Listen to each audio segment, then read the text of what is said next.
He's here.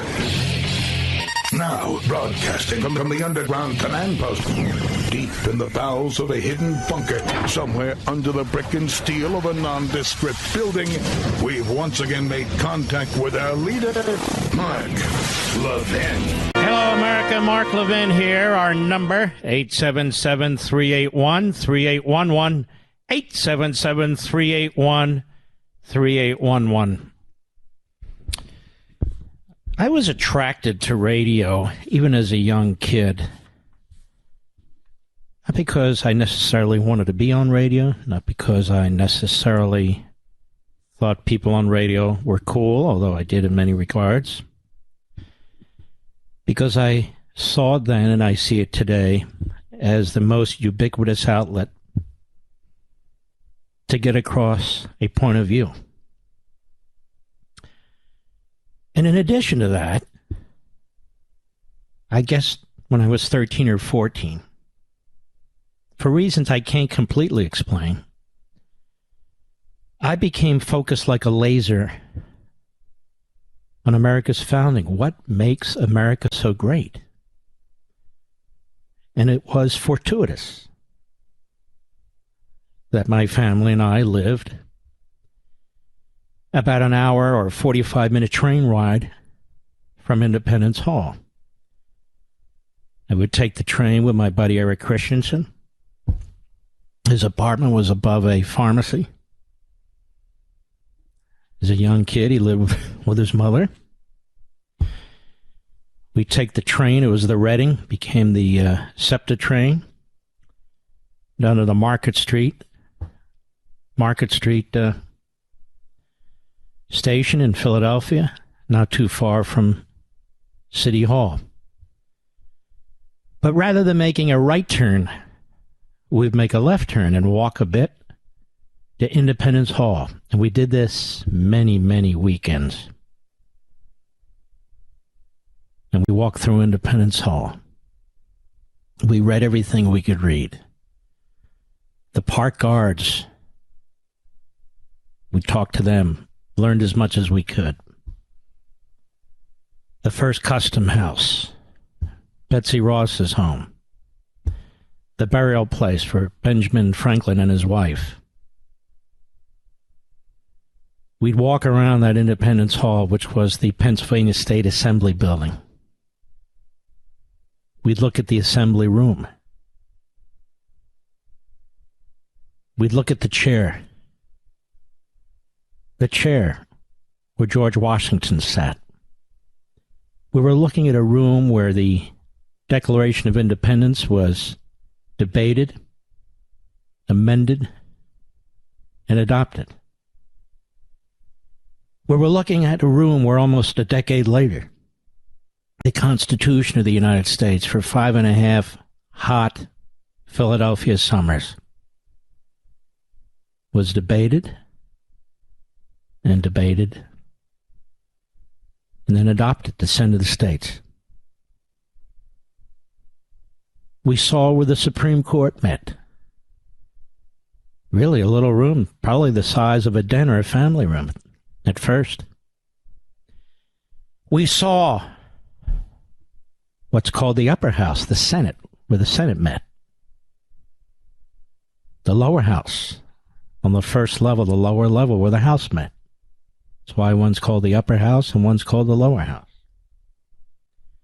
We saw where Abraham Lincoln on the front, on the sidewalk, gave his speech in Independence Hall, where John Kennedy gave his speech, where Woodrow Wilson gave his speech, where Coolidge gave his speech rejecting what Woodrow Wilson had said. When we were kids, the Liberty Bell was housed in Independence Hall. Now, of course, it's housed in Constitution Hall, which they built across the way.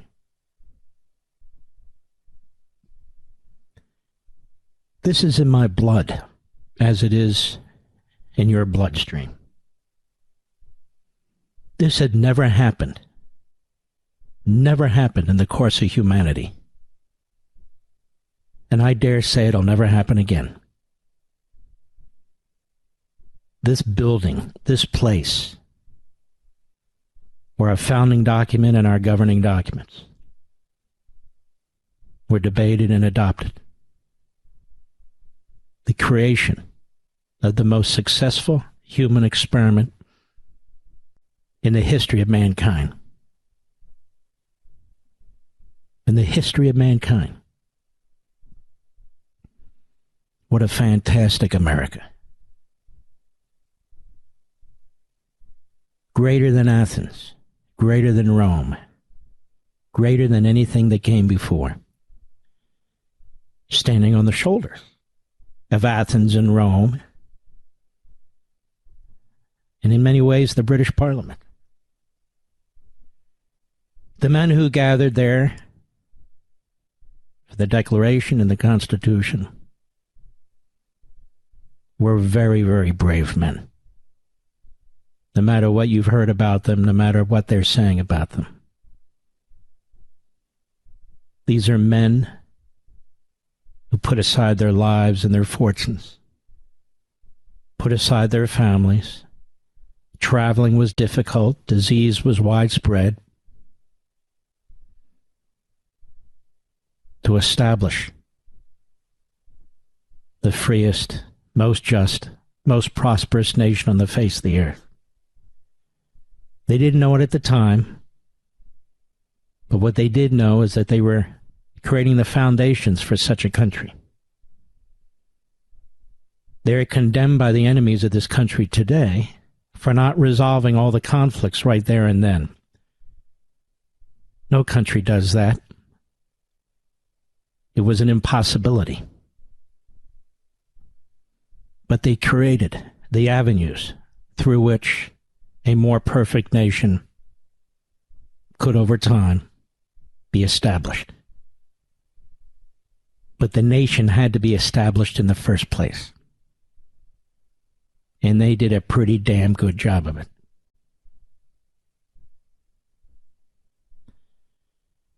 And so it is when you listen to this program, it's a little different than most programs.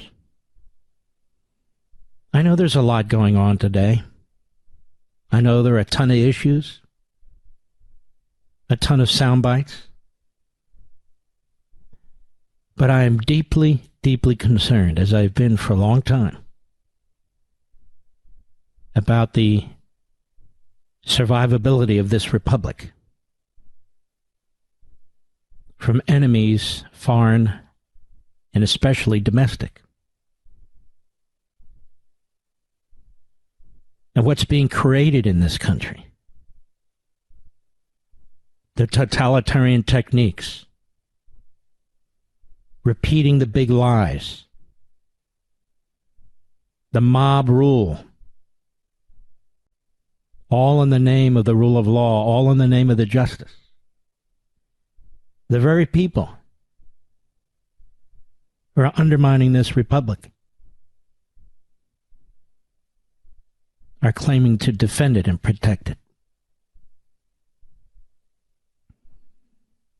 If their enemy is not Donald Trump, their enemy is Ronald Reagan. If their enemy is not Ronald Reagan, their enemy is Richard Nixon. If their enemy is not Richard Nixon, their enemy is Thomas Jefferson. It's not Thomas Jefferson, it's George Washington. If it's not George Washington, down the list. Every imperfection of a great, large society with such a diverse population is exploited. Is exploited.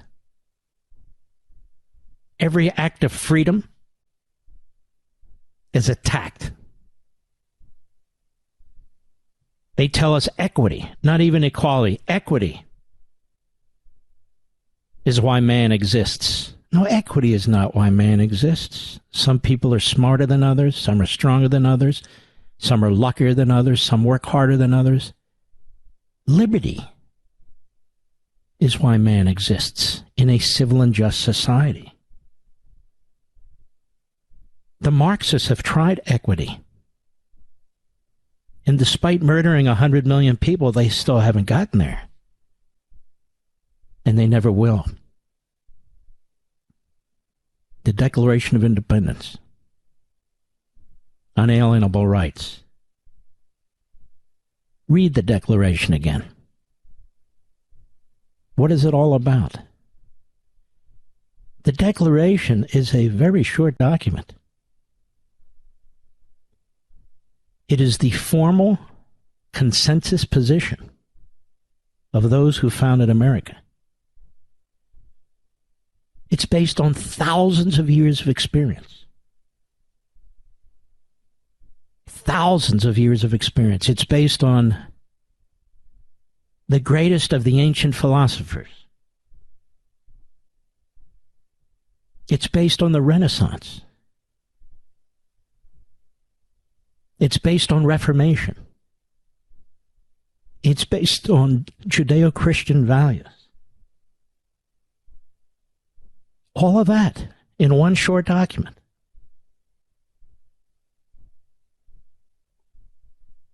These men in Philadelphia, they didn't make up all these ideas. They studied them, they researched them, they learned them. They didn't say they had all the answers.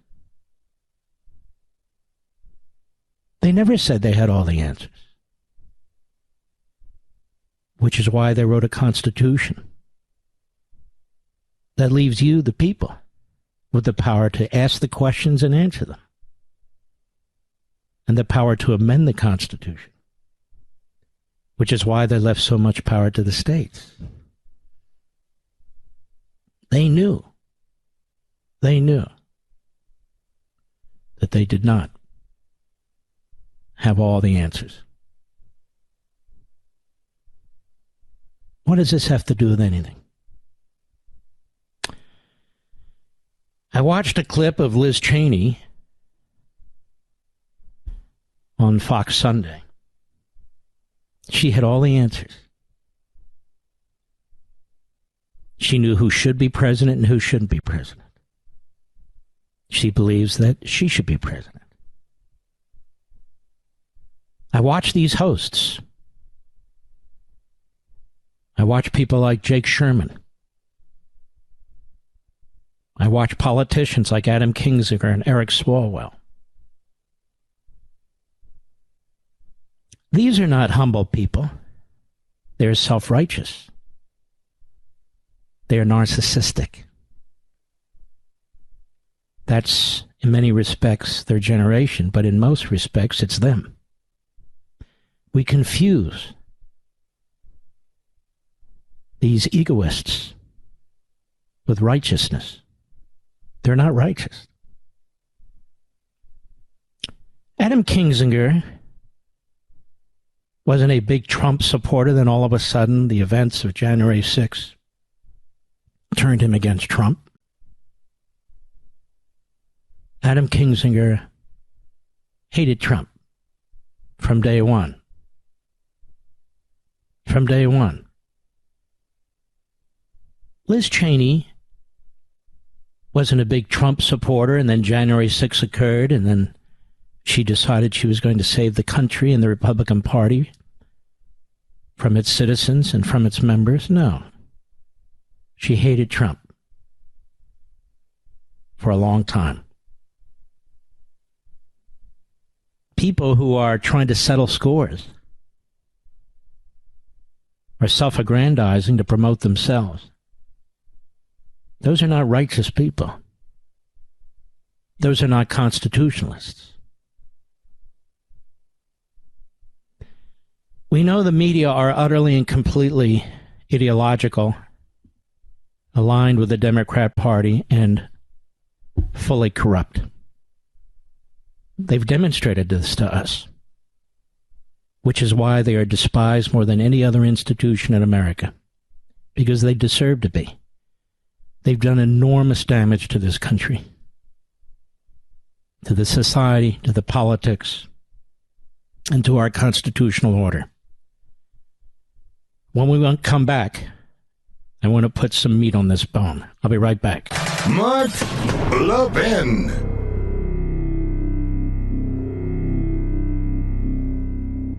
Folks, it's no secret that Americans are more divided than ever, and it's not just over what policies will improve our great country. No, it's over whether America is great at all, whether America deserves our love. That's why Imprimis, Hillsdale's Digest of Liberty, is so important. Imprimis looks at the issues of the day from a constitutional perspective, reminding citizens always of our great heritage of liberty. For 50 years, Imprimis has featured speeches given at Hillsdale events by the smartest conservative thinkers and writers. These days, Hillsdale publishes people like Victor Davis Hanson, Molly Hemingway, and Chris Rufo. Over 6.2 million American households and businesses receive Imprimis absolutely free, and I urge you to sign up for it today at absolutely no charge. I always look forward to receiving my copy of Imprimis. My friends at Hillsdale and I want you to have a free subscription as well. To get your free subscription, go to levinforhillsdale.com right now, Levin for Hillsdale.com.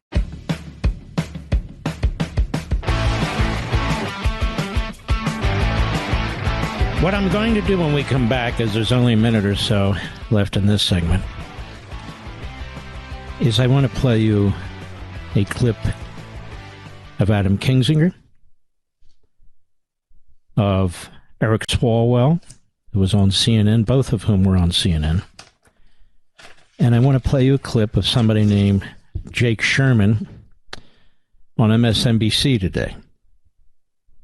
They're all saying the same thing. They're all saying what I've told you they would say and what they've all desired, and that is the criminal prosecution of a former president of the United States, and the fatal damage that will do to the body politic, and the fatal damage it'll do to polarization in this nation. Now, the people who've been pushing this agenda, whether it's pushing impeachments, pushing a special counsel, pushing Russia collusion, pushing this January 6th committee, they don't care. But I care. I care about this country and the precedent this sets and what a good half of the nation's going to think. When a Democrat president, a Democrat attorney general, a Democrat U.S. attorney, a Democrat committee under a Democrat Speaker of the House of Representatives conduct themselves this way. I'll be right back. Folks, it's no secret that Americans are more divided than ever, and it's not just over what policies will improve our great country. No, it's over whether America is great at all, whether America deserves our love. That's why Imprimis, Hillsdale's Digest of Liberty, is so important. Imprimis looks at the issues of the day from a constitutional perspective, reminding citizens always of our great heritage of liberty. For 50 years, Imprimis has featured speeches given at Hillsdale events by the smartest conservative thinkers and writers. These days, Hillsdale publishes people like Victor Davis Hanson, Molly Hemingway, and Chris Rufo. Over 6.2 million American households and businesses receive Imprimis absolutely free, and I urge you to sign up for it today at absolutely no charge. I always look forward to receiving my copy of Imprimis. My friends at Hillsdale and I want you to have a free subscription as well. To get your free subscription, go to levinforhillsdale.com right now, Levin for Hillsdale.com. When Mark Levin speaks, the backbenchers take notes. Call in now, 877-381-3811. Nothing that I explain or the context I give, constitutional, historical, or what have you, ever winds up in the New York Times, the Washington Post, or any of the so-called media reporters. Because their goal is, and their effort is, to destroy somebody's character and reputation. They have a mindset, they have groupthink, and that's the way it is. They simply do not want to engage. They are all Alinskyeites. Personalize, target, and destroy. That's what they are. Now, I want to continue where I left off. I want you to listen to Adam Kinzinger on CNN today. Cut 3, go. I think our investigation, though it is not a criminal investigation, certainly has brought some things to light that DOJ is watching. And it seems like between that and some of the search warrants that have been served and some of the other things we've seen, that they are moving forward. Look, I think it is important for the Department of Justice to get a handle on what the criminality of what happened is, and if there are crimes, to prosecute them. Because we cannot live in a country where we send a message that a president is above the law as long as he fails at a coup attempt. But by the way, if he ever succeeds at a coup attempt, then there's probably no law anyway. This is important for us as a country to put out that standard. Okay, so what he's saying, he's sending a message that if Donald Trump isn't prosecuted, then he's gotten away with a coup attempt. That's what he's saying. That is what he's saying. That's his conclusions. As a member of a committee that has no authority of any kind granted to it by the Constitution to undertake criminal investigations, by a committee that has violated every sense of justice. I think Alan Dershowitz has explained it. I've explained it. Some others who are serious about these matters have explained it. An absolute rogue operation. If they were confident in what they were doing, Nancy Pelosi would have followed the tradition in the House of Representatives, and Kevin McCarthy could have picked whomever he wished to be on this committee. But it wasn't about being confident about what they were doing. It was about a sham show trial and getting Donald Trump prosecuted. That has been their game plan for 5 years. Now we have Eric Swalwell on CNN yesterday. CNN is, along with MSNBC and some conservative editorial pages and others, the mouthpieces for this ideology. Mouthpieces. Because they don't stop and think about even what they're saying. Certainly on the conservative side. Swalwell, in my view, who should have been investigated and prosecuted and done time in prison for sleeping with a communist Chinese spy that he's sought out by CNN and others for his commentary. Cut 4, go. Well, they're concerned that it may seem like it is political if they do indeed indict a former president. Yeah, I would say we had norms in this country that you would typically, you would try hard not to indict a former president. Gerald Ford, of course, pardoned Richard Nixon. But this ain't any old former president, right? He broke those norms when he stopped the tradition of a peaceful transition of power. And so I think he should be treated no better than any criminal defendant that's being investigated, and no worse. And that really should be the way to go. But he is being treated worse, isn't he? Look at this committee. It has one aim, and I've been telling you this month after month after month. And here it is. Full-throated by members of the committee, by members of the Democrat Party, by never-Trumpers, by press, by editorial pages, full-throated in what they're pursuing. Go ahead. If we just let him go for the sake of moving on, he's not getting better. In fact, he's getting worse, and he's putting in place people across the country who would go into office, who are inspired by him, who won't honor the next transition of power. So he needs to be placed in prison to make example of, says this Democrat reprobate who spent about 14 seconds running for president of the United States in his party soundly rejected him. Although I think the Communist Chinese Party might embrace him. And then there's a so-called reporter named Jake Sherman over at MSLSD today. And here's what he had to say. Cut 26, go. Yeah, what we're seeing right now, Nicole, is probably one of the most stunning things I've ever covered in congressional and Washington politics, which is you have a congressional committee building a public case for indictments. I mean, now let's stop there. It's exactly what I told you they were doing months and months and months ago. None of the legal analysts even pointed it out, even gave a damn. They weren't looking at the big picture. They were being spoon-fed propaganda by a rogue committee set up by Nancy Pelosi and the Democrats, two of whom are never Trump or Republicans. That has been the game plan the entire time. Not legislative oversight, but to abuse their power, to use their power, to skirt the Bill of Rights, to collect information with a staff that is wholly partisan to one aim, with members who are wholly partisan to one aim, and to exclude other information. Go ahead.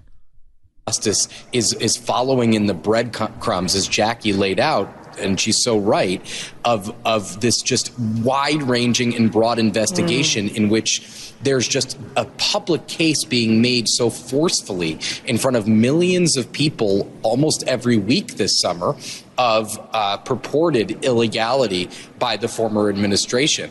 And I just saw the preview clip of Lester Holt speaking to Merrick Garland, the Attorney General, which I guess will air on NBC Nightly News tonight, of him basically suggesting that no one's above the law and the Justice Department is going to take any act that was illegal quite seriously. I mean, he has said that before, but I could tell you up here the patience is running thin with the Justice Department among Democrats, because this committee has just built up such a massive wealth of information that really cannot be ignored and frankly has not been ignored. It's amazing.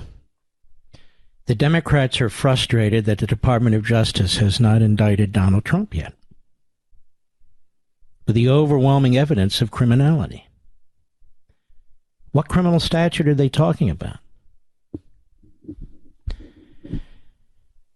Now, the prosecution of a former president for actions taken while he was president in challenging the outcome of the election in which the subsequent President Biden and the Biden administration is exercising the decision-making authority over whether to bring criminal action against that former president for challenging the election is an extraordinarily dangerous attack on our constitutional construct. It's an extraordinarily dangerous precedent to create. Especially here, with the supposed statutes that they're loosely referencing on these TV shows and elsewhere, and their application, which is ambiguous at best. In a choice of members of a grand jury or a jury in a city that's almost 95% Democrat, I am telling you, will blow a hole through the hull of the ship of state that can never, ever be fixed. Never, ever be fixed. I understand what the Democrat Party's up to. They've been up to it for a long time. The same party that doesn't even believe in the Constitution, yet claims to believe in it. Separation of powers, which I continue to bring up on Fox, on Levin TV, behind this microphone, whenever, wherever I can, is as crucial to this republic as the Bill of Rights, as the direct representation of the people, and the whole nature of republicanism to begin with. The Democrat Party violated the traditions in handling impeachment twice. Cut out the Republicans. That wasn't done in the case of Andrew Johnson. That wasn't done in the case of Richard Nixon. That wasn't done in the case of Bill Clinton, but it was done twice in the cases of Donald Trump. The Russia collusion scandal is the greatest political scandal this nation's ever faced. Why? Because it involved a former First Lady who was running for president. It involved the Democrat National Committee. It involved major law firms in Washington, D.C. It involved the Federal Bureau of Investigation. It involved the Department of Justice. It involved a president and a vice president, the extent to which has never been fully investigated. And it involved the intelligence community. And it involved the media. And yet you elected Donald Trump. And they are furious with you. Look at the January 6th committee. We've never had a committee like this before, ever. Dershowitz likes to point to the McCarthy hearings. McCarthy hearings, okay. But there were Democrats on that committee, a majority Democrats, and Republicans, each party choosing their members. That didn't happen here. Lynn Cheney's lame response is, well, Kevin McCarthy could have appointed others, but Nancy Pelosi doesn't get a veto power over which members Kevin McCarthy, the Republicans, choose to serve on this committee. And yet she assumed the power to appoint the Republicans and the Democrats, which is why her DNA and her fingerprints are not to be examined. This is a grave assault on this republic. A grave assault. And they talk about division and polarization. This will be a fatal blow in that regard. Fatal. Because despite what the media say and how they talk to themselves and how they convince themselves, despite what the Republican establishment says and the rhinos and the never-Trumpers and how they convince themselves and talk about these matters among themselves, they live in a bubble. Tens of millions of people. Tens of millions of people will be thoroughly disgusted, if not furious, by a Democrat president, a Democrat attorney general, a Democrat U.S. attorney, a Democrat Speaker of the House, a Democrat House, a Democrat-controlled committee with two Republican never-Trumpers in a over 90% Democrat city pulling off a scam like this. I'll be right back. Mark Levin.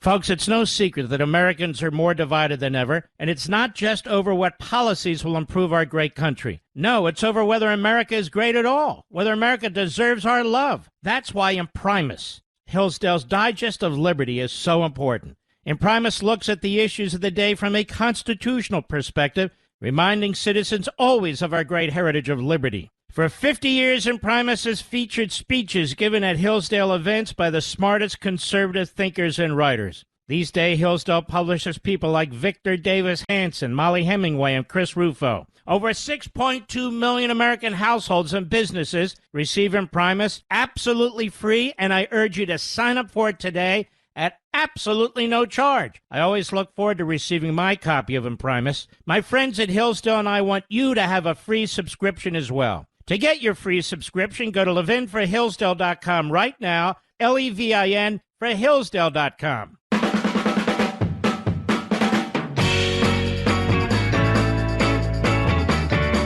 The media, the Democrats, the never-Trumpers, the same crowd, they want you to believe that we've never had controversial elections before.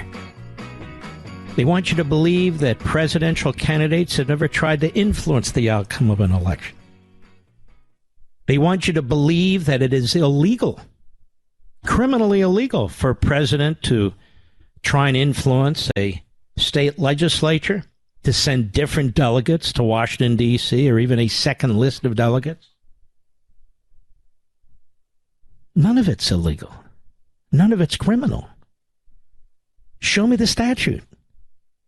Don't hand me this obstruction and fraud stuff that had no purpose in being applied to these situations. Show it to me. They can't. They won't.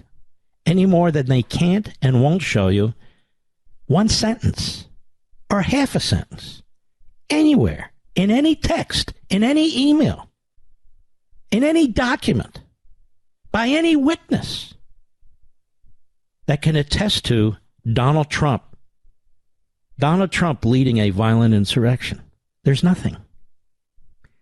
And so when you have a fraudulent reporter like Jake Sherman saying, week after week, the abundance of information on illegality is just unbelievable. Or they bring in the same reprobates, the Eric Swalwells, the Adam Kinsingers, the Liz Cheneys. And notice who's not on the Sunday shows. Jim Jordan and others who would like to take this on. Ron Johnson. Never. It's just the accusers. Always the accusers, at least early in the Republic and for some time thereafter. So-called news organizations, they would have to declare which party they were supporting or which candidate they were supporting. Today, they don't even pretend to be impartial or objective. They have an absolute affirmative duty to be partisan. That's their position. For the sake of the nation. They have an absolute affirmative duty to be partisan. And that's what they are, corrupt. A little bit more history when we return, because you'll get none of that on TV. And most of it you won't get on radio either. I'll be right back. This segment of the podcast is exclusively sponsored by Pure Talk. Pure Talk offers great coverage and can save your family money on your wireless bill every single month. Go to puretalk.com to find the plan that's right for you. Thank you again for listening, and thank you so much for this sponsorship, Pure Talk. He's here. He's here. Now, broadcasting from the underground command post, deep in the bowels of a hidden bunker, somewhere under the brick and steel of a nondescript building, we've once again made contact with our leader, Mark Levin. Hello, America. Mark Levin here. Our number, 877-381-3811. 877-381-3811. I have an exciting announcement for you in a little while. At least I think it is. I hope you do. And so what is this? Challenging elections, electors, and the first real election in this country was 1800. That was really the first real election. And as Smithsonian Magazine put it so long ago, what made it such a protracted affair was that state legislatures were elected throughout the year, as these assemblies more often than not chose presidential electors. You see what I'm saying? The assemblies chose presidential electors. The state contest to determine them became part of the national campaign. In 1800, the greatest surprise among these contests occurred in New York, a large, crucial state that had given all 12 of its electoral votes to Adams in 1796, allowing him to eke out a 3-vote victory over Jefferson. The battle for supremacy in the New York legislature had hinged on the outcome in New York City. Thanks largely to lopsided wins in working-class wards, where many voters own no property, the Republicans secured all 24 of New York's electoral votes for Jefferson and Aaron Burr. For Abigail Adams, John's wife, that was enough to seal Adams' fate. John Dawson, a Republican congressman from Virginia, declared the Republic is safe, the Federalist Party are in rage and despair. But Adams himself refused to give up hope. After all, New England, which accounted for nearly half of the electoral votes needed for a majority, was solidly in his camp, and he felt certain he would win some votes elsewhere. Adams believed that if he could get South Carolina's 8 votes, he would be virtually certain to garner the same number of electoral votes that had put him over the top 4 years earlier. and at first both parties were thought to have a shot at carrying the state. When South Carolina's legislature was elected in mid-October, the final tally revealed that the Assembly was about evenly divided between Federalists and Republicans. The unaffiliated representatives, all pro-Jefferson, would determine the outcome. Now Adams' hopes were fading fast. Again, the legislature picked the electors, not the voters.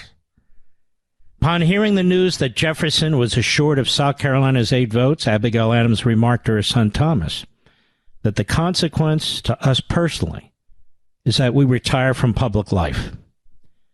All that remained to be determined was whether the Assembly would instruct the electors to cast their second vote for Burr or Pinckney. The various presidential electors met in their respective state capitals to vote on December 3. By law, their ballots were not to be opened and counted until February 11. But the outcome could hardly be kept secret for 10 weeks. Sure enough, just 9 days after the vote, Washington, D.C.'s National Intelligencer newspaper broke the news that neither Adams nor Pinckney had received a single vote in South Carolina. And in the voting at large, Jefferson and Burr had each received 73 electoral votes. Adams had 65, Pinckney 64. The House of Representatives would have to make the final decision between the two Republicans, Jefferson and Burr. Now remember, Jefferson was chosen as the presidential candidate, Burr as the vice presidential candidate, and it didn't matter. This was the flaw in the system that would eventually be fixed by the 12th Amendment. Adams thus became the first presidential candidate to fall victim to the 3/5 of one individual in calculating population used to allocate both House seats and electoral votes. In the House, each state would cast a single vote. If each of the 16 states voted, that is, if none abstained, 9 states would elect the president. Republicans controlled 8 delegations: New York, New Jersey, Pennsylvania, Virginia, North Carolina, Georgia, Kentucky, and Tennessee. The Federalists held 6: New Hampshire, Massachusetts, Rhode Island, Connecticut, Delaware, and South Carolina. And 2 delegations, Maryland and Vermont, were deadlocked. Though Jefferson and Burr had tied in the Electoral College, public opinion appeared to side with Jefferson. Not only had he been the choice of his party's nominating caucus, but he had served longer at the national level than Burr, and in more exalted capacities. But if neither man was selected by noon on March 4th, when Adams' term ended, the country would be without a chief executive until the newly elected Congress convened in December, 9 months later. In the interim, the current Federalist-dominated Congress would be in control. In other words, the party that was voted out would get to stay. Faced with such a prospect, Jefferson wrote to Burr in December. His missive was cryptic, but in it he appeared to suggest that if Burr accepted the vice presidency, he'd be given greater responsibilities than previous vice presidents. I'm sure the U.S. Attorney today and the Department of Justice would want to investigate Jefferson for such an offer. Burr's response to Jefferson was reassuring. He pledged to disclaim all competition, quote-unquote, and spoke of, quote, your administration. Meanwhile, the Federalists of Adams' party caucused to discuss their options. Some favored tying up the proceedings in order to hold on to power for several more months. Can you imagine the U.S. Attorney and the Attorney General today, what they would do with that? Some wanted to try to invalidate, on technical grounds, enough electoral votes to make Adams the winner. Can you imagine that, ladies and gentlemen? What would the U.S. Attorney and the Attorney General say about that today? Some urged the party to throw its support to Burr, believing that as a native of mercantile New York City, he'd be more friendly than Jefferson to the Federalist economic program. Not a few insisted that the party should support Jefferson as he was clearly the popular choice. Others, including Alexander Hamilton, who had long opposed Burr in the rough and tumble of New York City politics, thought Jefferson more trustworthy than Burr. Hamilton argued that Burr was without scruple and unprincipled, voluptuary, who would plunder the country. But Hamilton also urged the party to stall in the hope of inducing Jefferson to make a deal. Oh, can you imagine that investigation by the U.S. Attorney or Attorney General? But Hamilton proposed that in return for the Federalist votes that would make him president, Jefferson should promise to preserve the Federalist fiscal system, a properly funded national debt in the bank, American neutrality, and a strong Navy, and to agree to keeping in office all our federal friends below the cabinet level. Wow. Can you imagine, Mr. Producer? Doesn't that sound like blackmail? Even Adams joined the fray, telling Jefferson the presidency would be his in an instant should he accept Hamilton's terms. Jefferson declined, insisting that he, quote, should never go into the office of president with my hands tied by any conditions, which should hinder me from pursuing the measures he thought best. Can you imagine again, ladies and gentlemen? Can you imagine what would be done today to Adams, Hamilton, and Jefferson? In the end, the Federalists decided to back Burr. Hearing of their decision, Jefferson told Adams that any attempt, quote, to defeat the presidential election, unquote, would, quote, produce resistance by force and incalculable consequences, quote, unquote. Wow. Burr, who had seemed to disavow a fight for the highest office, now let it be known that he would accept the presidency if elected by the House. And so what did he do? He lobbied. In Philadelphia, he met with several Republican congressmen, allegedly telling them that he intended to fight for the presidency. Burr had to know he was playing a dangerous game and risking political suicide by challenging Jefferson, his party's reigning power.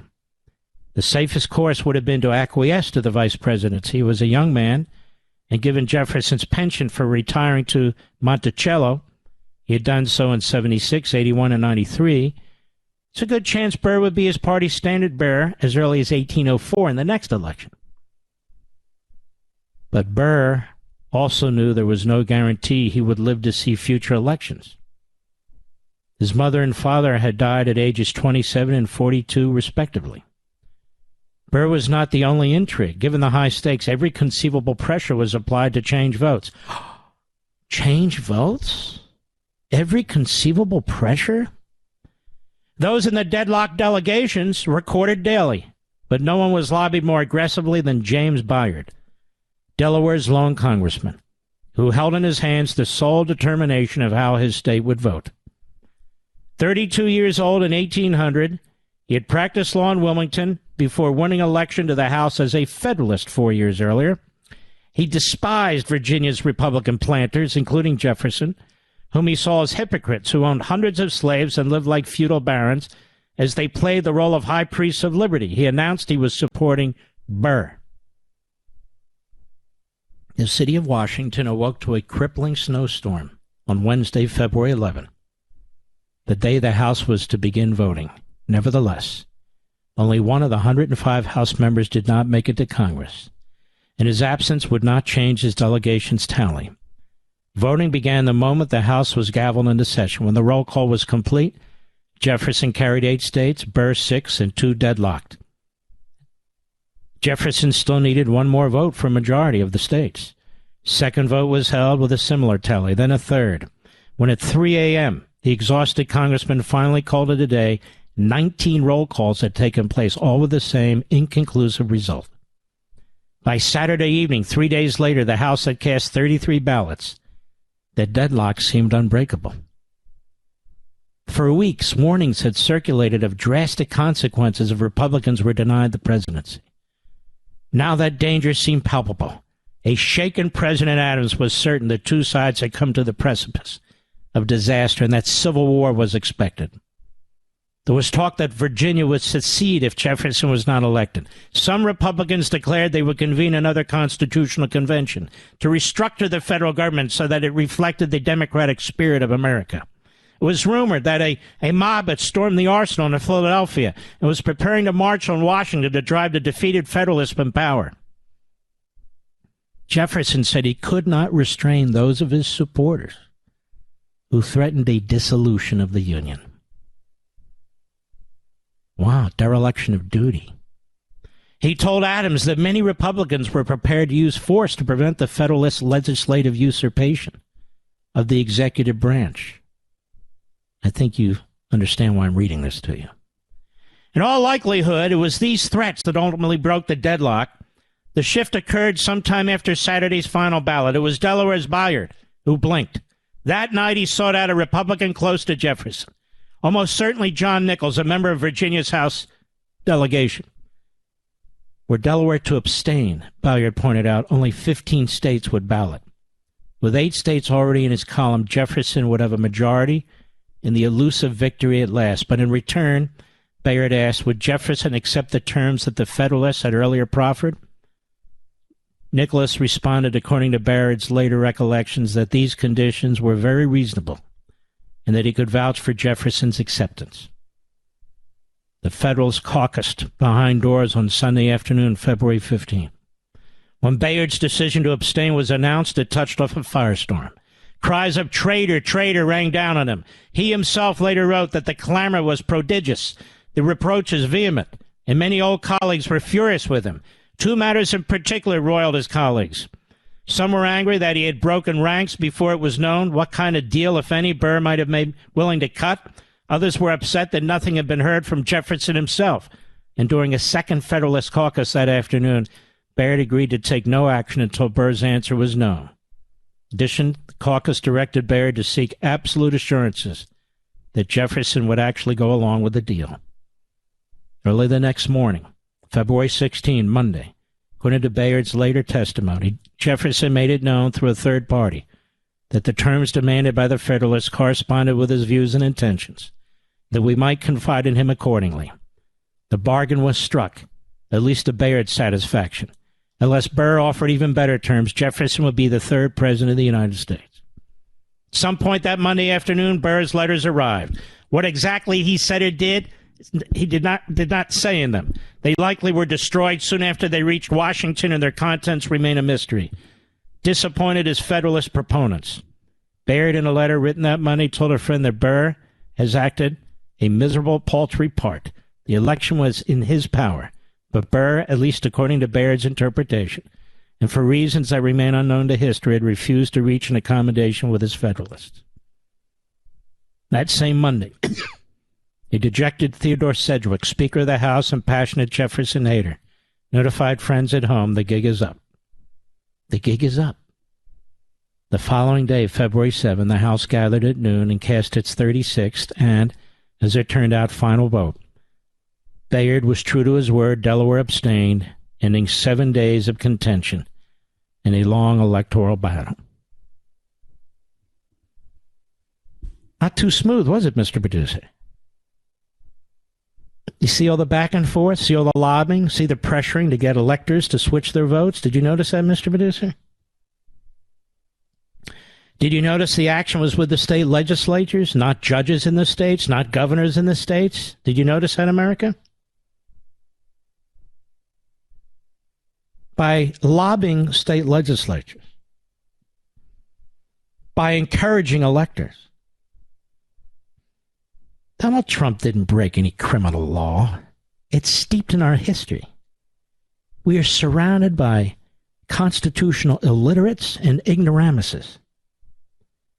And many of them hold powerful positions in prosecutorial jobs in the U.S. Attorney's Office in Washington, in the U.S. Attorney General's office in Washington, and on our television networks. I'll be right back. Mark Levin.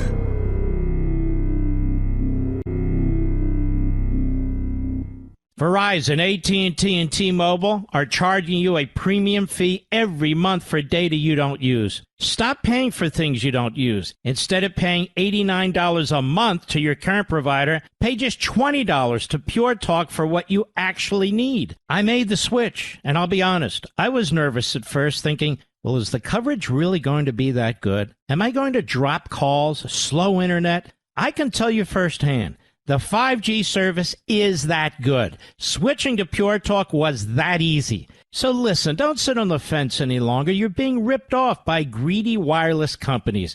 It's time to take the leap and start saving money every month. Go to puretalk.com, select a plan, then enter promo code Levin Podcast. That's Levin Podcast, and save 50% off your first month. You can literally be switched over to Pure Talk service in less than 10 minutes. So go to puretalk.com and enter promo code Levin Podcast. And then there's this passage. By the way, credit to John Ferling, author, November 1, 2004, of this outstanding piece. The final mystery of the election of 1800 is whether Thomas Jefferson and his backers would have sanctioned violence had he been denied the presidency. Soon after taking office, Jefferson claimed that, quote, there was no idea of using force, unquote. But his remark proves little. During the ongoing battle in the House, he alternately spoke of acceding to the Federalist misconduct in the hope that their behavior would ruin them, or of calling a second constitutional convention.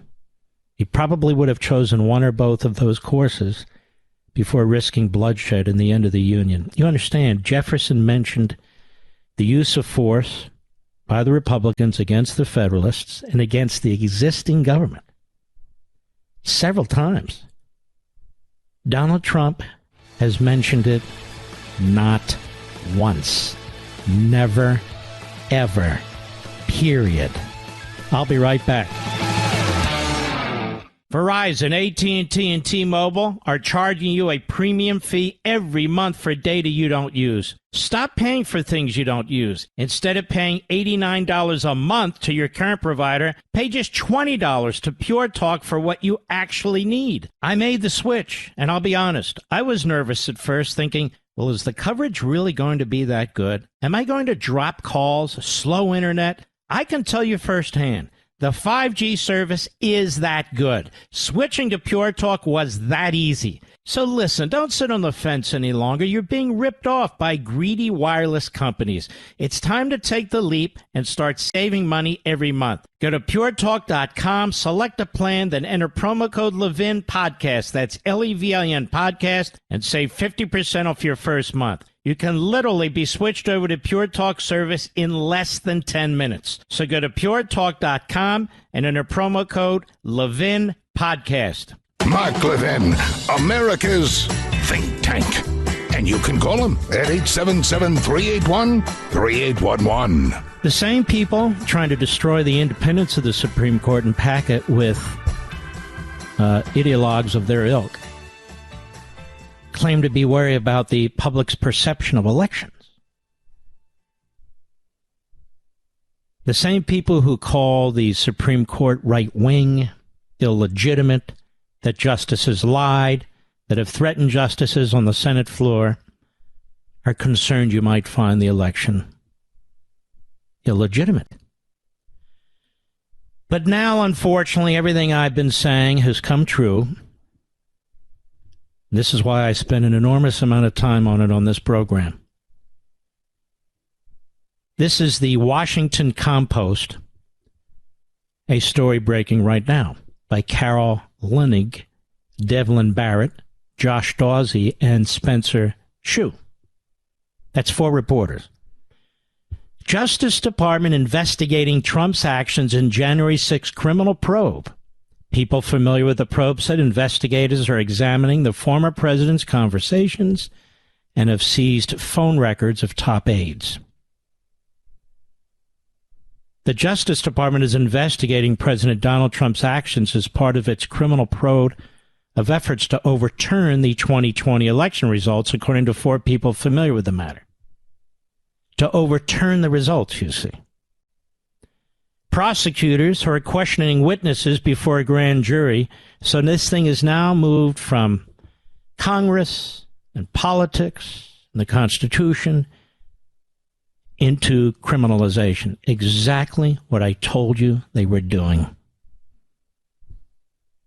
And I could give you other examples in history, not just Jefferson, but others, but you see how disastrous this is.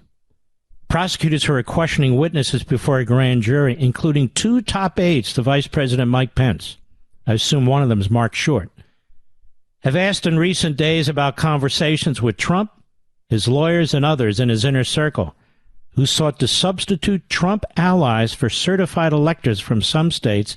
Joe Biden won, according to two people familiar with the matter.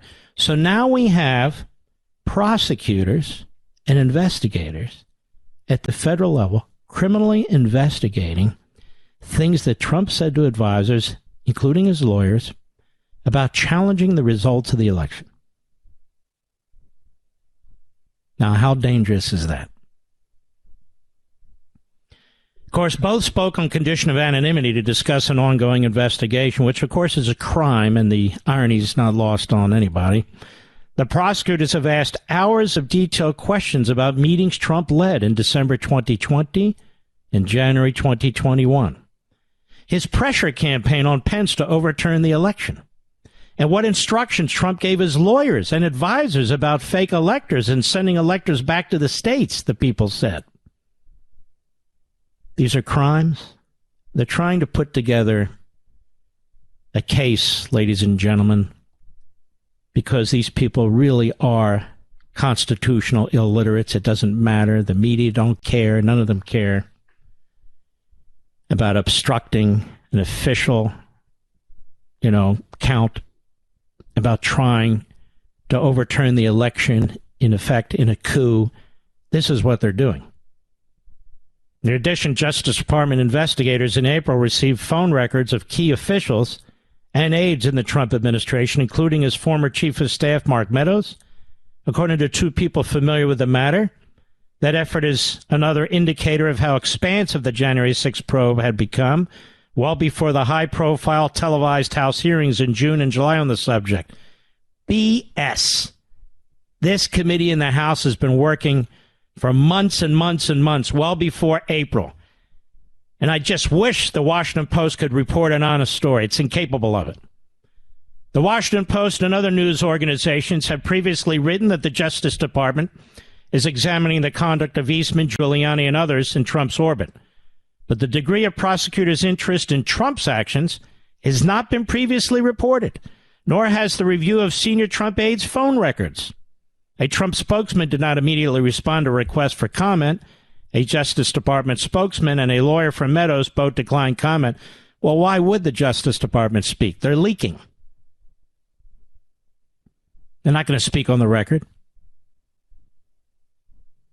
The revelations raised the stakes of an already politically fraught probe involving a former president still central to his party's fortunes, who has survived previous investigations and two impeachments. Long before the January 6th investigation, Trump spent years railing against the Justice Department and the FBI.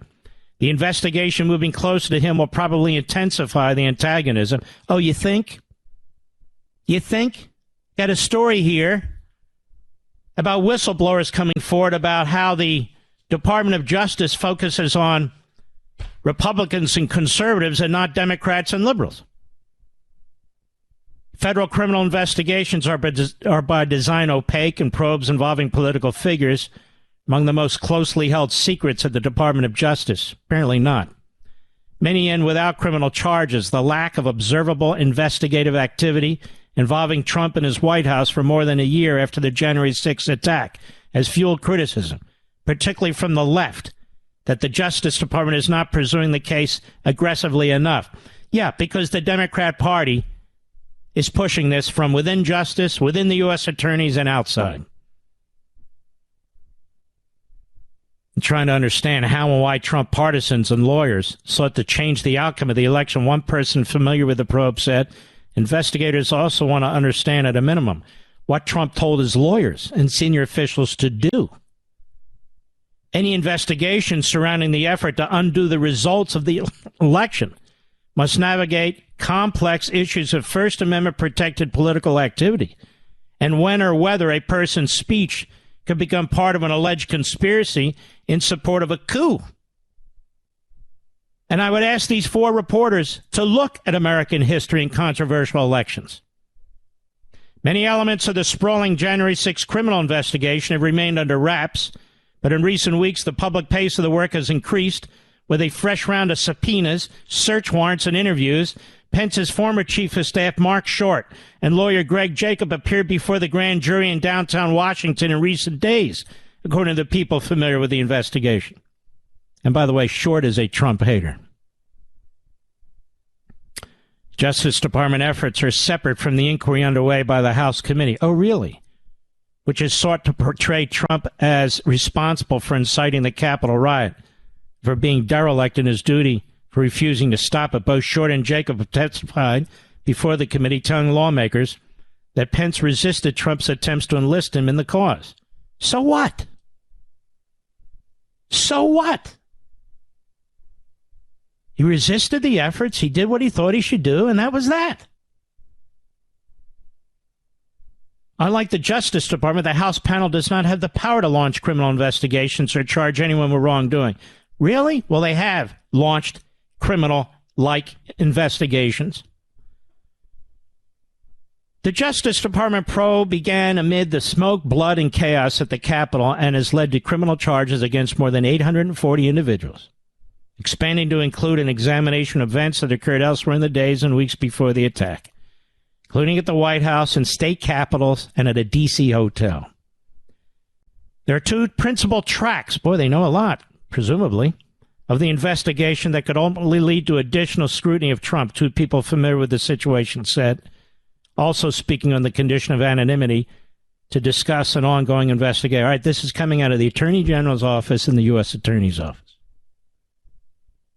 If they're talking about tracks, the first centers on seditious conspiracy and conspiracy to obstruct a government proceeding. What did I tell you? The type of charges already filed against individuals who stormed the Capitol on January 6th and on two leaders of far-right groups, Stuart Rhodes and Harry Enrique Torrio, who did not breach the Capitol but were allegedly involved in planning the day's events. The second involves potential fraud associated with the false electors scheme. That's what I told you. With pressure Trump and his allies allegedly put on the Justice Department and others to falsely claim that the election was rigged and votes were fraudulently cast. This is way, way, way, way out of line. This is an incredibly dangerous territory. Incredibly dangerous territory. You can't challenge elections. You can't challenge electors. You can't suggest that a second group of electors be sent to Washington. It's Congress's job to sort that out. Whether you think it's wise or ethical, that's beside the point. It's not criminal. We're now going to have the United States U.S. Attorney's Office in Washington, D.C., determine in every election what kind of pressure campaigns or lobbying campaigns of state legislatures, of electors, is criminal and is not? Are you kidding me? Seditious conspiracy? Conspiracy to obstruct a government? Not until the electors are counted has the election been concluded. Not until the electors are counted has the election been concluded. Recent subpoenas obtained by the Post. Obtained by the Post. That is leaked by the government to the Washington Post. So the two Arizona state legislators were ordered to turn over communications with any member, employee, or agent of Donald J. Trump or any organization advocating in favor of the 2020 re-election of Donald Trump, including Donald J. Trump for President, Inc.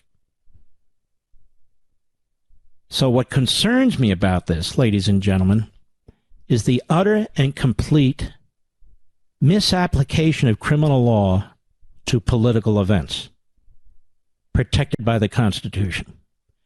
And knowing the makeup of the judges in Washington, D.C., and knowing the makeup of the party identification of grand jury members and of jury members, this is a disaster for the country. No former president has ever been charged with a crime in the country's history. In cases when investigators found evidence suggesting a president engaged in a criminal conduct, as with Richard Nixon and Bill Clinton, investigators and successive administrations concluded it was better to grant immunity or forego prosecution. One goal was to avoid appearing to use government power to punish political enemies and assure the tradition of a peaceful transfer of power. Attorney General Merrick Garland has vowed that the January 6th investigation will follow the facts wherever they lead and said that no one is exempt or above scrutiny while refusing to divulge information outside of court filings. Garland told NBC News in the Tuesday interview the department pursues justice without fear or favor. Now, you know he's lying through his teeth. We intend to hold anyone who is criminally responsible for the events surrounding January 6th for any attempt to interfere with a lawful transfer of power from one administration to another accountable. That's what we do. We don't pay any attention to other issues with respect to that. Well, this article just talked about all the pressure you're getting from Democrats. And, of course, from committee members, all of them.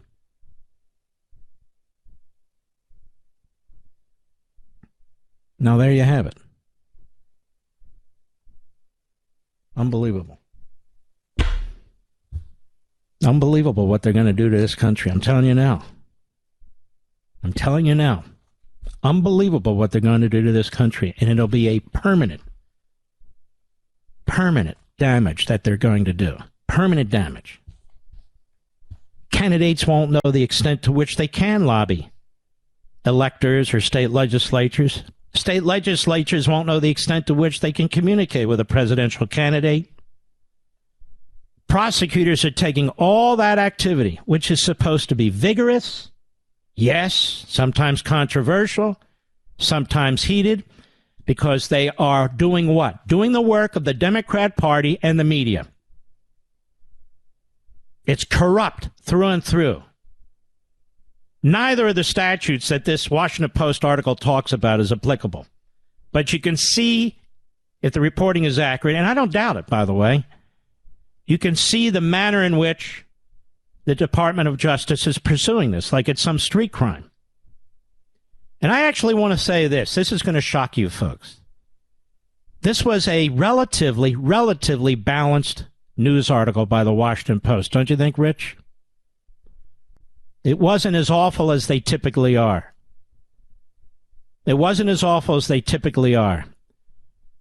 we shall see, because I'm sure as we go forward, the Washington Post will be as lousy as it always has been and always will be. I'll be right back. Mark Levin.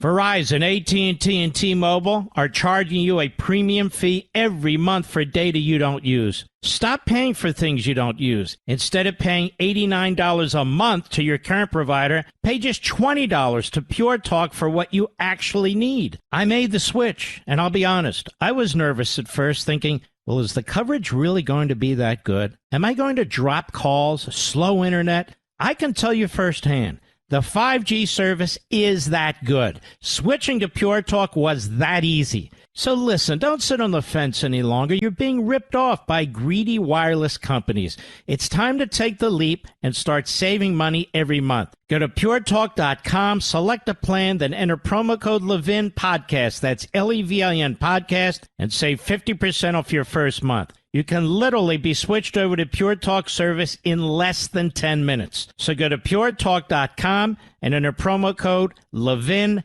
Podcast.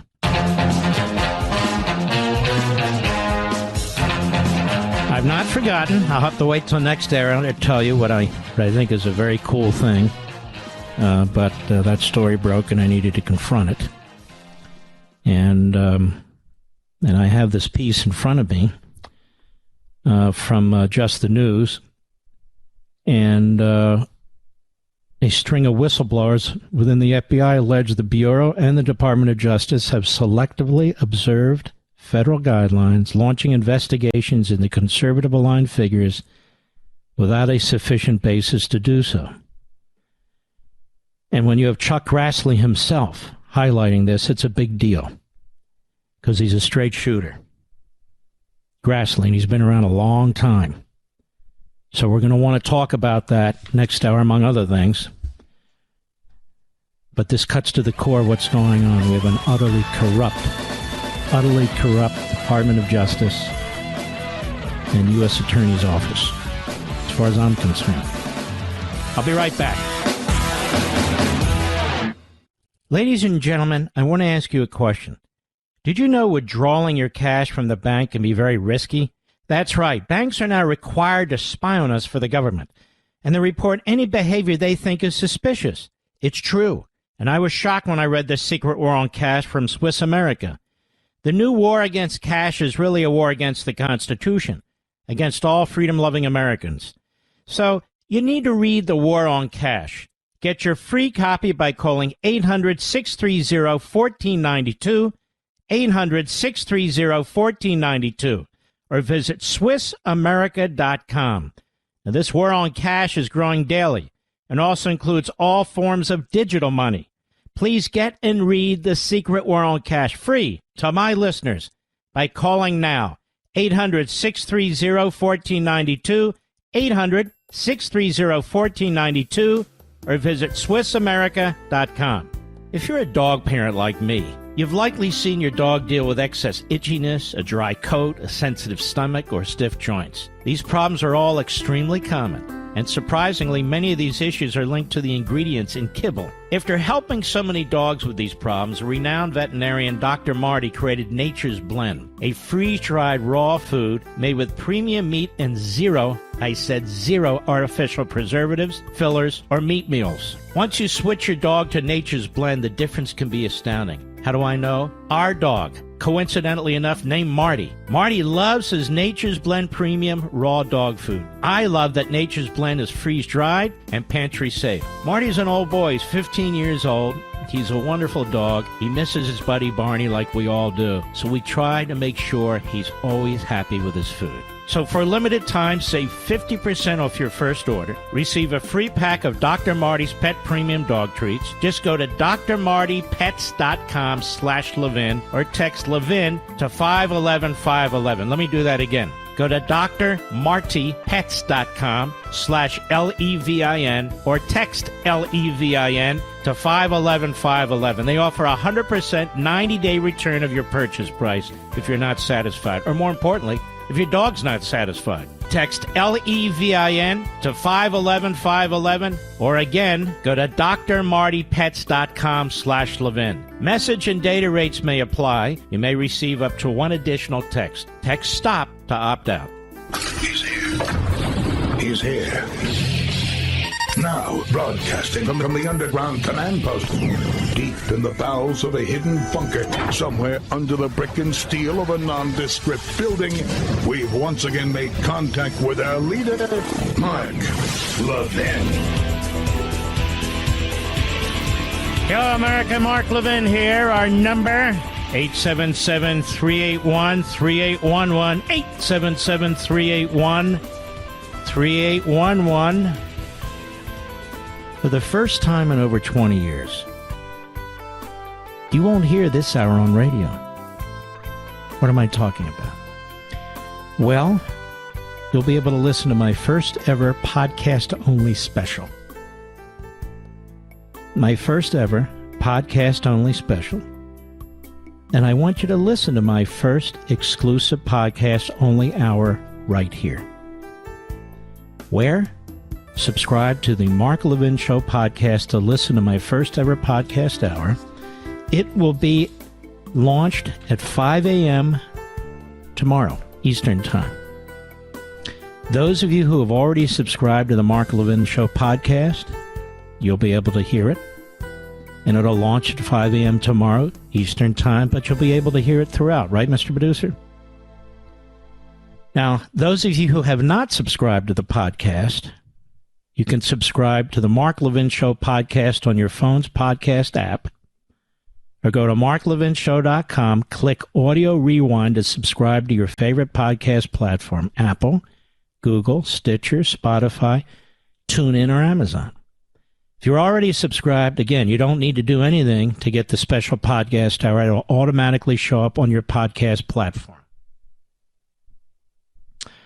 I'm doing 1 hour this month, 1 hour next month, 1 hour the following, and 1 hour after that. 4 fresh hours focused specifically on the election.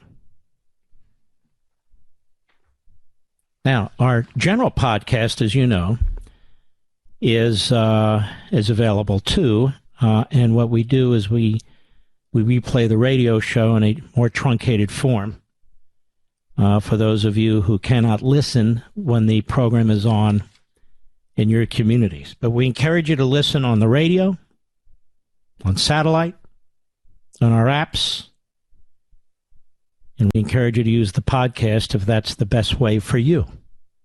The goal is to get out the message. But this is it's an experiment that I've been wanting to try for a long time. Just 1 hour out of the entire month.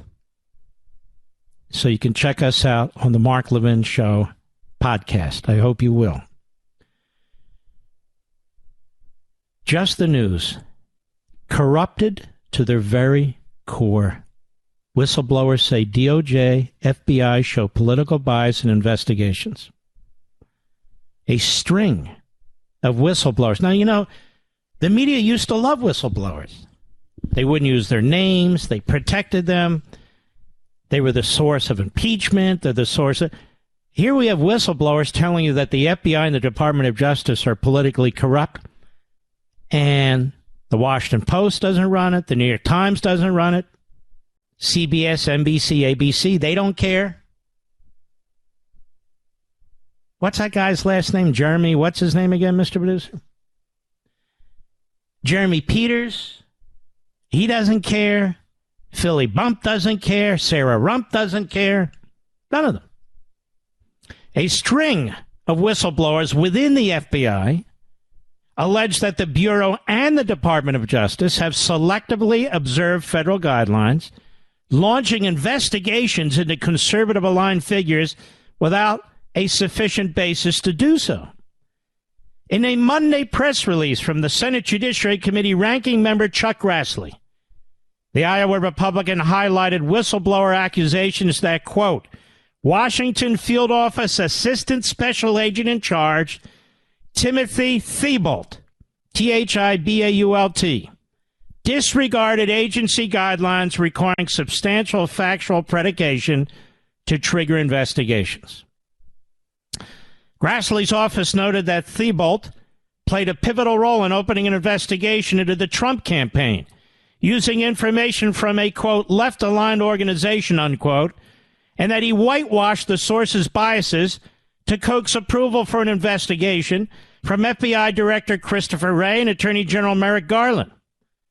And the whistleblowers further allege that Thibault worked to falsely discredit legitimate evidence against Hunter Biden, President Joe Biden's son, related to his finances and business deals abroad. Grassley wrote last week to Wray and Garland to address the allegations against Thibault, making bold pronouncement as to the state of American justice system should they prove true. He said if these allegations are true and accurate, the Justice Department and FBI are and have been institutionally corrupted to their very core, to the point in which the United States Congress and the American people will have no confidence in the equal application of the law. Grassley in late May wrote to Wray, Garland, and Inspector General Michael Horowitz to call their attention to politically charged social media posts Thibault made at the expense of Republicans. I mean, you know, folks, this is just unbelievable anymore. How corrupt, how damn corrupt it is at the FBI. I'm sorry. It's unbelievable anymore. So what's going to happen? Well, as long as the Democrats control both houses of Congress, absolutely nothing. And the reason this phony U.S. attorney in Washington, this guy Graves, is now moving so fast is he wants to act before the midterm elections for two reasons. One, to try and affect the outcome of that election. To try and put a damper on Republican turnout. To try and change the subject from Biden and the Democrats in Congress and the disasters they've created into headline after headline after headline about Trump. And number two, oversight. He's concerned about Republican oversight. So now he's in a hurry. The committee's in a hurry to avoid the input from the American people if they want to stand for this, which they don't. And the corruption at the FBI must be another area where this Republican House, should they be elected, God willing, we'll need to take a close look. Now, if people in Ohio, Pennsylvania, Georgia, Wisconsin, Nevada are on the fence about who to vote for, you better wake the hell up and fast. We're losing our classrooms, which means we're going to lose our kids. The most perverse, outrageous, pornographic material is being indoctrinated into the minds of your children. Furthermore, we're teaching racism in our classrooms. We're teaching hostility to capitalism and pushing socialism in our classrooms. They are destroying our energy system, destroying it, which will collapse the entire economy. And on and on and on. You shouldn't be on the fence, ladies and gentlemen. Those of you who listen to me, I'm a moderate, I don't like to. Wake the hell up and wake up fast. And make sure your family members and your friends wake the hell up. Don't be shy. Don't be shy. We're losing our country. To people like the U.S. Attorney in Washington, D.C., the Attorney General in Washington, D.C. We're losing our country. It's no joke. Now, Trump is at the America First Policy Institute Summit today, and he made some interesting comments. Mike Pence was at Young Americans Foundation, a group I'm a big fan of, and he made some interesting comments today. And I think you should hear some of them. Donald Trump, cut 20, Mr. Producer, go. We had a booming economic recovery like nobody's seen before, the strongest and most secure border in U.S. history, energy independence and even energy dominance, historically low gas prices, as you know, no inflation, a fully rebuilt military, and a country that was highly respected all over the world by other leaders, by other countries, highly respected. Very simply, we had made America great again. We made it great again, and we did it by putting workers first, by putting families first, and above all, by putting America first.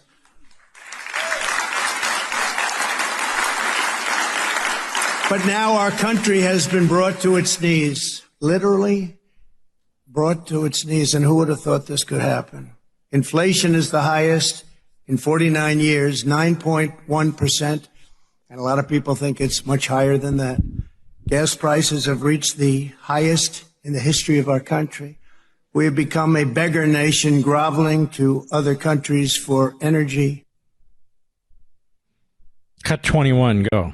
Where there are radical and racist prosecutors denying citizens the full protection of the laws, those officers need to be investigated by the federal government, and their systematic violations of civil rights has to be taken care of. And where there is a true and total breakdown of law and order, where citizens' most basic rights have been violated, then the federal government can and should send the National Guard to restore order and secure the peace without having to wait for the approval of some governor that thinks it's politically incorrect to call them in. Mm-hmm. 22, go. You execute a drug dealer and you'll save 500 lives because they kill on average 500 people. It's terrible to say, but you take a look at every country in this world that doesn't have a problem with drugs. They have a very strong death penalty for the people that sell drugs. If we're going to stop this scourge. Now, I might add 110,000 deaths from fentanyl alone. Fentanyl alone. And Joe Biden takes no responsibility whatsoever. Blame Trump for every death under the COVID virus. But here the border is wide, wide open, ladies and gentlemen. Go ahead. to get brutally tough on the dealers and traffickers and narco-terrorist cartels who are stealing over 200,000 American lives a year. And that's a very low number compared to what the real number is. Now, there is a sensible, thoughtful president who had an outstanding 4 years despite the best efforts of the same people who are trying to take him down now.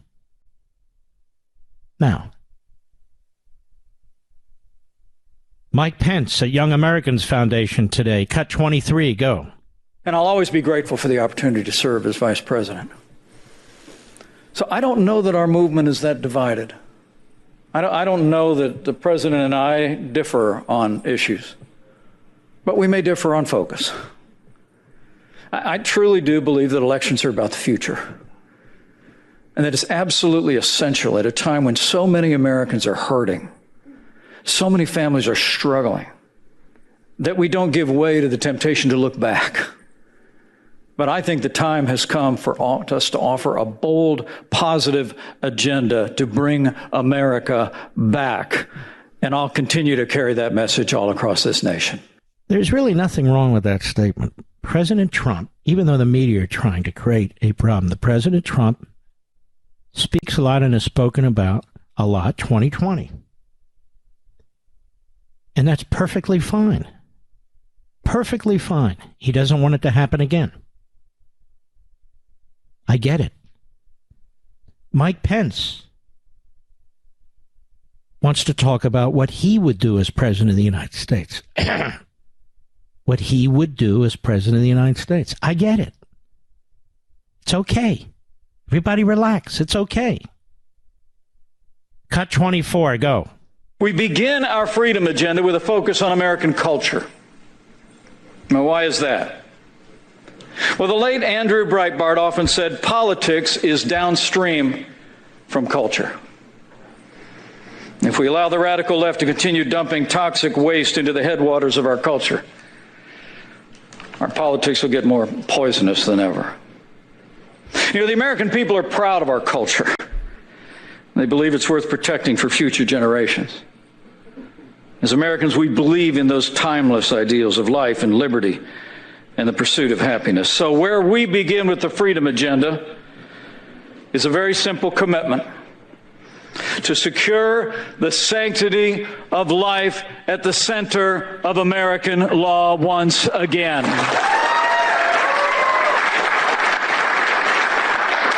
I stand before you today with a grateful heart that after nearly 50 years of lives of incalculable value lost to our nation, 50 years of heartbreak,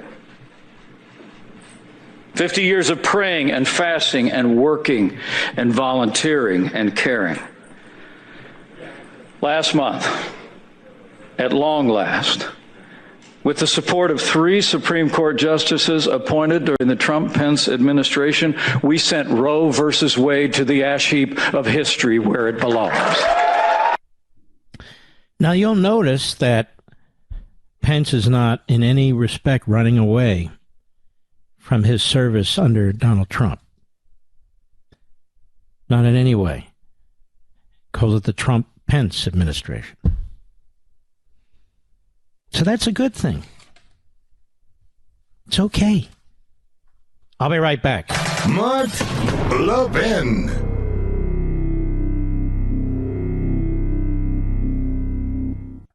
In the bowels of a hidden bunker, I fear for what's happening here. somewhere under the brick and steel of a nondescript building, This is no accident. for the first time in over 20 years, This is a plan. That's why they're not going to change. Mark Levin will detail America's choice in a podcast special. What's taking place in Washington is like nothing we've ever seen. The midterm election specials with Mark Levin. We have to have a red tsunami. Listen wherever you get your podcasts.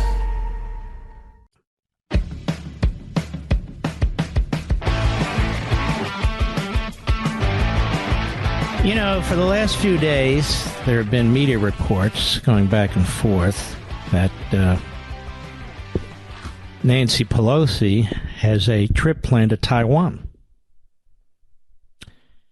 And Communist China said Nancy better not come to Taiwan. That will be viewed by the Communist Chinese as an extreme act of provocation. Joe Biden and his tough guys running the Pentagon have advised Nancy Pelosi not to go. Nancy Pelosi has suggested again that she would like to go. The Communist Chinese warned her again, don't go. There will be, quote, serious consequences, unquote, if she goes through with these plans. And demonstrating how serious they are, according to Jazz Shaw at Hot Air, Chinese launched another series of military exercises this week, leading to widespread air raid drills in Taiwan. So is this just bluster on the part of Beijing, or are we really getting ready to throw down? As he puts it, China's foreign ministry spokesman went on to say that his country is prepared to take unspecified, quote, firm and forceful measures if Pelosi shows up, and that America should be held responsible for, quote, any, quote, serious consequences, unquote. Are we going to take this crap from this regime? I'm tired of hearing people say, well, don't provoke them, Mark. You know, don't provoke the Russians. Don't provoke the Iranians. What the hell are you talking about? Now, Nancy Pelosi should go to Taiwan. The administration should back her trip. She should get there on a military plane. And China should be told, shut the hell up, or we're going to kick your ass. Now, I'll be right back. Mark Levin, America's Tyranny Hunter. Call in now, 877-381-3811. Electric cars, ladies and gentlemen. Maybe we'll have cars like the Jetsons. Remember that commercial? Or that cartoon, Mr. Producer? George Jetson and so forth. Apparently it was the favorite of the Democrats. My buddy Stephen Hayward is writing In the Pipeline, and he is a smart dude.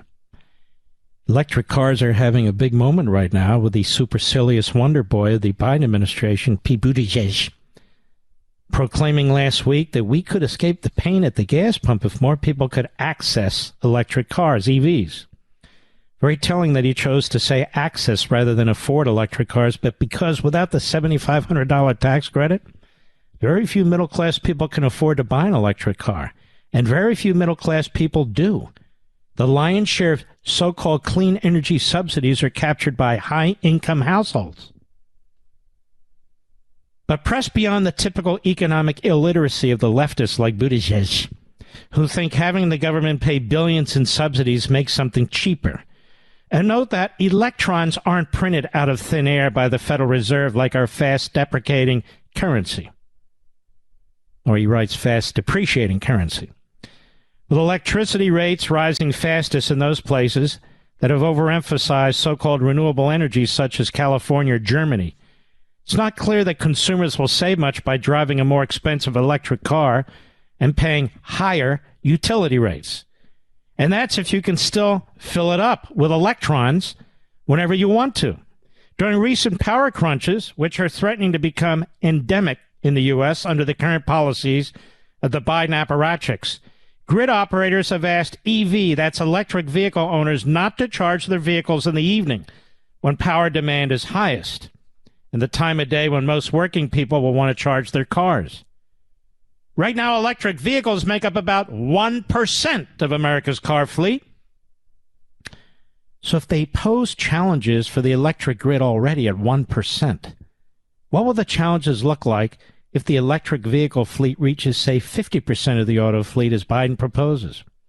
No wonder Elon Musk says we'll need to expand electric power generation by 30% or more to meet the demand of a larger EV fleet on the road. And yet it is supremely uncouth to point out that electrons for EV batteries are generated mostly from, ready, fossil fuels. And thus electric vehicles may not deliver a net reduction in greenhouse gas emissions when a proper life cycle analysis is done. Economist Mark Perry, I like this guy. He's a smart dude.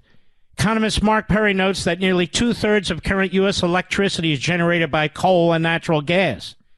And the figure rises to 86% if you include nuclear power, which environmentalists irrationally hate and are trying to eliminate. So 86% of electricity is created by fossil fuels and nuclear power. When you raise this problem, you are met with a hail of green indignation about how we're starting on an incredible transition to a carbon-free energy future, a phrase Biden Energy Secretary Jennifer Granholm have both used repeatedly with the unsettling grin that they have of a fanatic. EVs are just an early step toward the carbon-free nirvana, which is just a few 100,000 more windmills and square miles of solar power away, don't you know?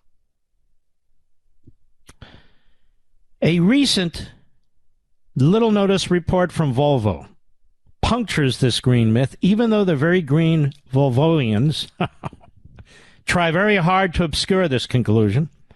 The report notes what a number of neutral analysts have pointed out for some time now. Electric vehicles are more material intensive than old-fashioned gasoline-powered cars, requiring more steel, aluminum, copper, and other rare earth minerals, and specialty products like magnets that must be mined with which environmentalists oppose, and require an energy-intensive process to manufacture into shiny environmental vehicles. We've talked at length about this. And that's before you get to the huge quantity of lithium needed for batteries. Now, let me see here. Did I cut it off? Now, this is eye-popping when Volvo admits that the carbon footprint for the manufacture of its C40 Recharge electric car, ready, is 70% higher than its comparable internal combustion version of the car. But not to worry, says Volvo, you'll make up the higher manufacturing emissions when you drive the emission-free EV far enough. How far? Kudos to Volvo for calculating that. At the world's average electricity sourcing today, a C40 Volvo driver would need to drive his car 68,000 miles to reach a break-even carbon footprint with a gasoline-powered model. The average American drives about 14 miles a year and thus would need to drive his Volvo electrical vehicle almost 5 years before reaching a lower carbon footprint. What if we had a grid that was 100% wind or solar powered? Volvo calculates that an environmental vehicle driver would still need to drive 30,000 miles before reaching a carbon footprint break-even point with a gasoline car. This is such a disgrace. We're being served such bullcrap. And individuals like Chuck Todd and George Stephanopoulos and John Dickerson and others like that, they're such ideologues and they are so stupid. They don't even spend one show explaining any of this as we plunge ahead. It's all a ruse anyway. If electric vehicles drop in price and effectiveness, which may be possible with enough brute force engineering, you can expect environmentalists to turn against them by noting the huge environmental footprint to make them and the human rights problems, child labor in Africa mining all the cobalt EVs needed. They did it before with natural gas, which environmentalists embraced back in 2000 to 2010 as a bridge fuel, quote unquote, when they thought they could bash coal with gas and turned on a dime when natural gas became cheap and plentiful. They'll do the same with electric cars someday. Yes, until you're poor and broke, because that's what they do. Poor and broke. In the meantime, around half of older Americans can't afford essential expenses, according to a report. Around half of Americans, seniors, can't afford essential expenses. Data from the University of Massachusetts. Less than half of older American men. The report takes several factors into account, including cost of health care, food, housing, transportation, rising inflation, coupled with higher costs of living, have put strains on many Americans' purse strings. More than half of older women who live alone are classified as poor under federal poverty standards, or have insufficient incomes to pay for essential expenses. while 45% of men share the same financial situations. You know, this Democrat nirvana, it's just so cool. It's so great. And I have one other thing I've been meaning to get to. I saw this story over the weekend, and this is typically how the Washington Compost handles things. GOP lawmaker opposed same-sex marriage, then went to gay son's wedding. Jonathan Edwards.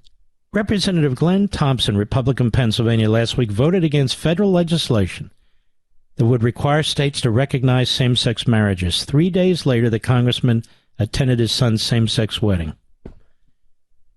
Do you know why this congressman voted against this so-called legislation, America? The Supreme Court already ruled that same-sex marriage is protected. It already ruled that in every state, in every town, in every city, in every hovel. So the Democrats put this vote up, as they do with interracial marriage and so forth, as they do with contraceptions. Why? Contraceptives. Why? Because the Democrats want you to believe that the Supreme Court ruled in a way that exposes all these areas to having these matters repealed. Now, whether you agree or not, the Supreme Court specifically did not. 3 different places in the majority opinion. It says, no, we're not. And Clarence Thomas was one of those who signed on to the majority opinion. So why are they taking this vote in Congress? Because the Democrats are trying to get their constituents out and want people on record as voting against it so they can say, Glenn Thompson voted against federal legislation to protect same-sex marriage while his gay son had a same-sex wedding 3 days later. Because Jonathan Edwards is a fraud and a fool. He's a writer for the Washington Compost. And he's running interference for the Democrats. And it was an election stunt. Johnny, you didn't fall for it, you promoted it. He says the Respect for Marriage Act is a failsafe. At the moment, the Supreme Court's 2015 ruling bars states from banning same-sex marriages in addition to protect. And he goes on. He gives the same lame propaganda that the Democrats give. This is why these phony reporters move in and out of government for Democrats in Congress, on the Hill, and in a Democrat administration. They're just move one into the other, and they're perfectly comfortable and perfectly fine. So they have to try and humiliate this congressman and this congressman's son who is gay and who is getting married. They have to humiliate him because he's a Republican, because he's not going to fall for the trick. And he's actually quite courageous to do what he did, because the Democrat Party will now take this article, as Johnny knows, and spread it everywhere to try and character assassinate this congressman. What an a-hole. I'll be right back. Mark Levin.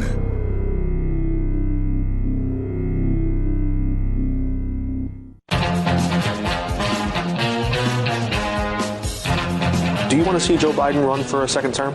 She's got to go. Yeah, that's an easy question. It's not going to take long. Do you want to see Joe Biden run? I don't want to answer that question because we have not, I don't want to answer that question. Okay. I mean, he's the president and he has the right to run for a second term. Absolutely. That's good. But I don't want to, I'd rather you not do that answer. You got like 2 minutes to be in the car. Yeah, I know. I got to get to the. Well, thanks very much. The other thing.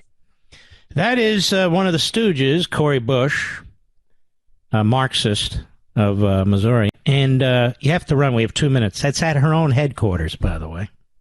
At her own headquarters. I don't know, Mr. Producer. I guess I should take a call about now. Is there anybody there to whom I shall speak for a minute? Frederick, Maryland, the great WMAL. Ian, how are you, my friend? I'm doing Speaker fantastic, forever, Mark. hold yourself. Thank you so much for that. Yes. Thank you for that education earlier, that history lesson. It was fantastic. Thank you. Well, you see, the prosecutors, they didn't have a Department of Justice or prosecutors back then. But you could see that they would be charging Jefferson and Hamilton and Adams for a conspiracy, maybe even Burr. They'd be chasing down electors in one state or another. Pretty amazing, isn't it? It's unbelievable. And I'm so thankful for those whistleblowers in the FBI, courage they have and what's going on. It's unbelievable. But I want to encourage our brothers and sisters in Wyoming to get out, and they've just got to talk to everybody about Liz Cheney. Now, I think her last poll, she's down by 22, but she should be down by 40. Mm-hmm. And then... Do you know, Mr. Producer, now that our wonderful caller reminded me, let's see when this primary is, and let's bring her opponent in again the Monday before the primary. When is it? Harriet Hagman, yeah. Let's bring her on. She's fantastic, by the way. And the reason why, Byron New York had a great piece, the reason why Cheney's losing badly among Republicans in Wyoming is in part because of her hate for Trump and what she's done on that committee. But Byron points out she's a carpetbagger. She was born in Wisconsin. She went to school in Illinois. She was raised in Northern Virginia, and she only went back to run for office. And she doesn't spend much time helping the people of Wyoming with the issues they face. And they face a lot of problems with the federal government, given the nature of the state, with minerals, with oil drilling, with transportation, all kinds of issues. And she is basically an absentee congresswoman when it comes to Wyoming. And she doesn't really talk to the people. She goes to radio stations and stuff like that. She's way, way too busy. She's running for president. That's what she's doing. Of what country, I'm not sure. Thank you for your call, my brother. We salute our armed forces, police officers, firefighters, emergency personnel. We salute our truckers and the men and women in Ukraine who are doing everything they can to survive, and God bless them. And we will see you tomorrow, America. See you then. Be well.